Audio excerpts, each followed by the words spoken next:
Honorables sénateurs, distingués députés, alors que vous entamez les travaux cruciaux de cette Assemblée constituante, je me permets de vous adresser ces quelques mots.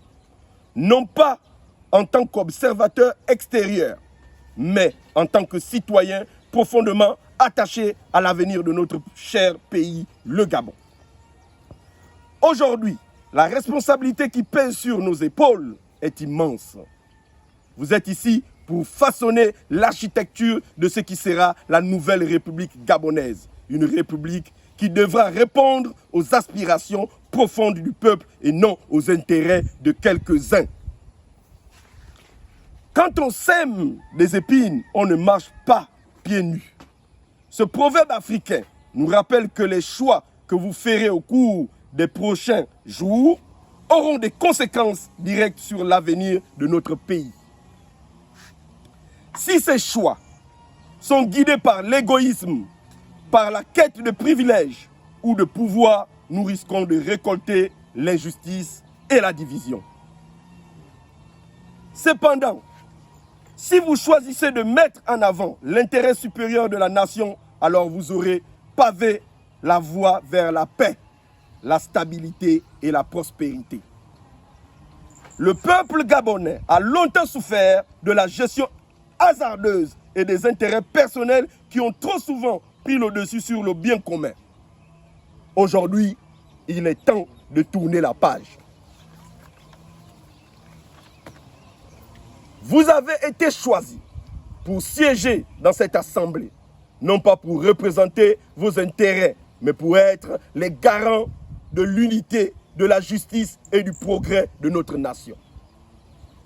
L'arbre ne tombe pas du premier coup de hache, dit-on souvent. Le processus que vous entamez aujourd'hui est peut-être long et difficile, mais chaque coup de hache que vous porterez dans cette réforme doit être réfléchi, mesuré et orienté vers le bien commun. Nous ne pouvons pas permettre de reproduire les erreurs du passé. Vous le savez aussi bien que moi, les Gabonais ne veulent plus d'une constitution qui protège les privilèges d'une élite restreinte. Ils réclament une constitution qui reflète leurs aspirations, leur espoir et leur quête d'une véritable justice sociale. Le rôle que vous jouez aujourd'hui dépasse de loin vos ambitions personnelles. Vous êtes ici pour écrire l'histoire, pour offrir aux générations futures un Gabon plus juste, plus équitable. Quand les éléphants se battent, c'est l'herbe qui souffre.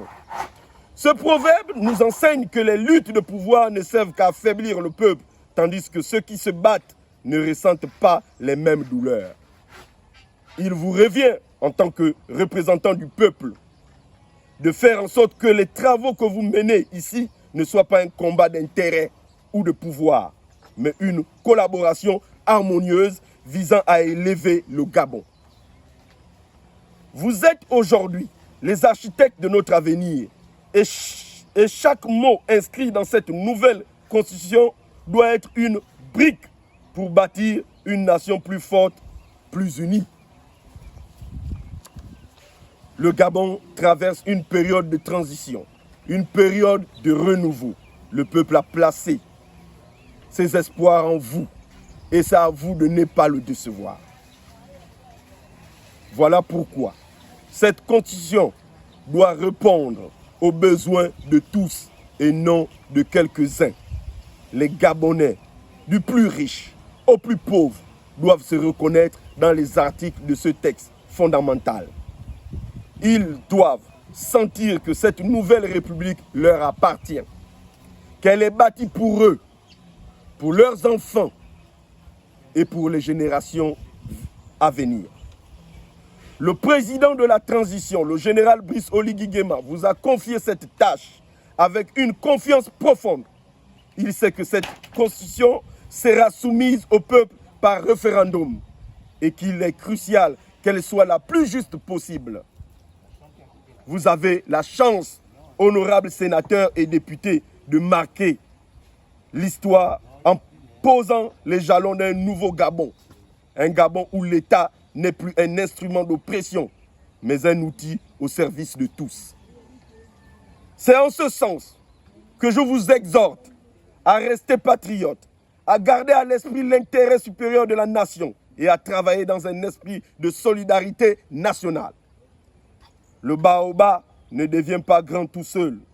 Ce proverbe nous rappelle, pour bâtir quelque chose de grand, il faut l'effort et la contribution de tous.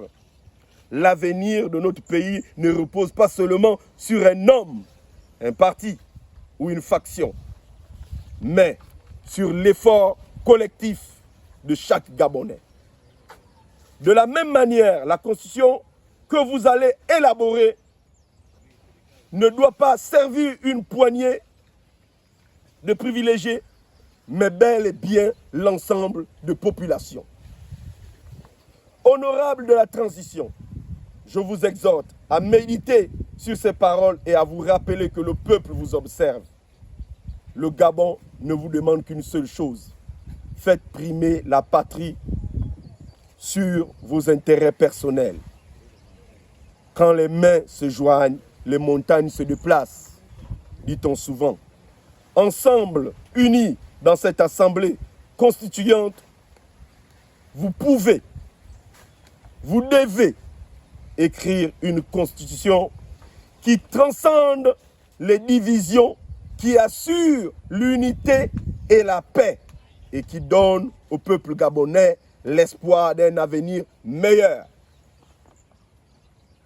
Ceux qui construisent sur le sable ne bâtissent pas pour l'éternité. Vous avez la responsabilité de bâtir sur des fondations solides. Ne laissez pas l'occasion de redresser notre pays vous échapper. Le Gabon a besoin de vous aujourd'hui. Pas pour servir des intérêts éphémères, mais pour laisser une empreinte durable dans l'histoire.